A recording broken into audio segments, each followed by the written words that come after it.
If you live long enough in Ireland, if you become part of the community and build close friendships, you might hear it one day, maybe in passing, maybe with a laugh. Who took the soup? It sounds like a joke, but it isn't really. It's a phrase carried carefully, because behind it lies hunger, faith, survival, and shame.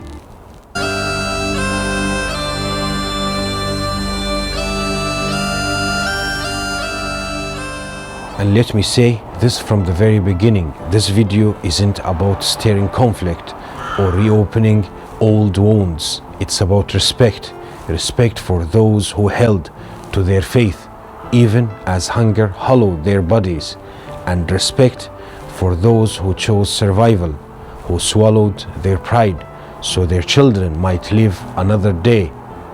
Both choices carried pain, both carried courage, and both deserve to be remembered with respect.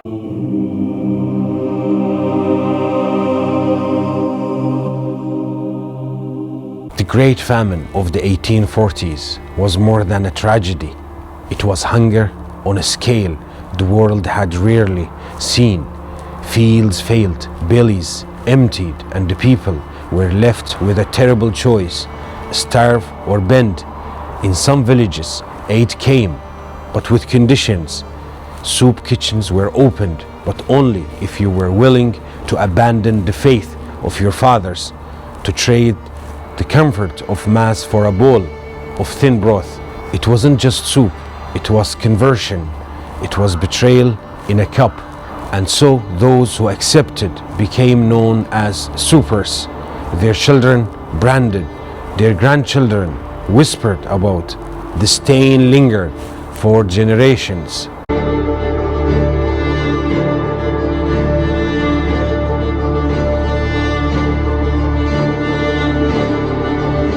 Who took the soup wasn't really a question.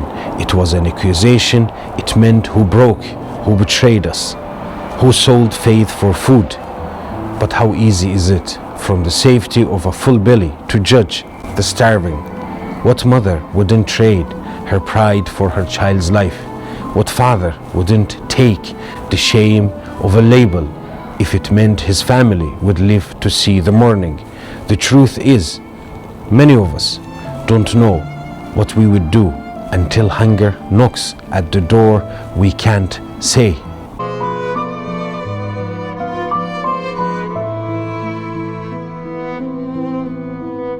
The Irish carried that phrase like a curse, but perhaps we need to see differently.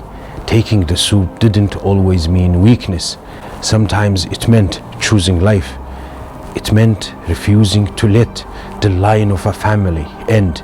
Yes, faith was important, pride was important, but so was survival. And survival in those years was never clean. Every choice carried pain. Every road was lined with loss.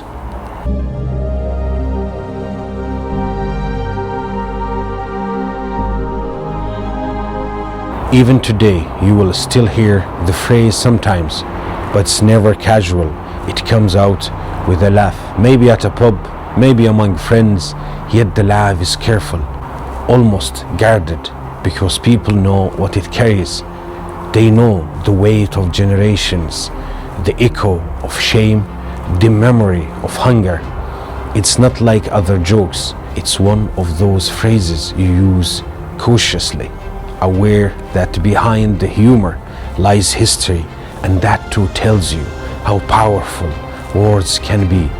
Even 170 years later, the famine still speaks through a single line.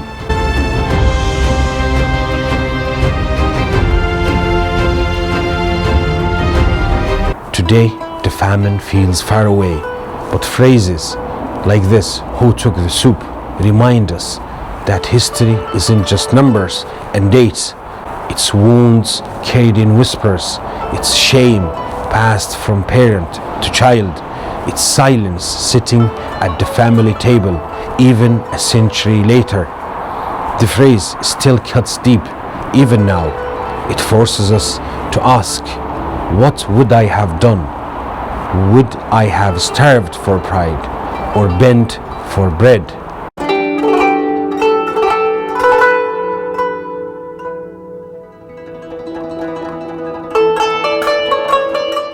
Maybe the real answer is not in judgment, but in understanding, because time has softened the anger, but not the memory. The famine changed Ireland, yet it didn't break her. Through faith and hunger, through silence and song, the Irish spirit endured. And when you visit these old ruins today, you can still feel it in the wind, in the roads, in the fields, in the people who carry both pain and pride in the same heart. Hunger has tested people across the world, and every time the choice has been the same: dignity or life. So next time you hear the phrase, remember, it wasn't about soup at all. It was about survival, shame, and the impossible choices ordinary people were forced to make. And maybe the question isn't who took the soup, but rather who among us has the right to judge.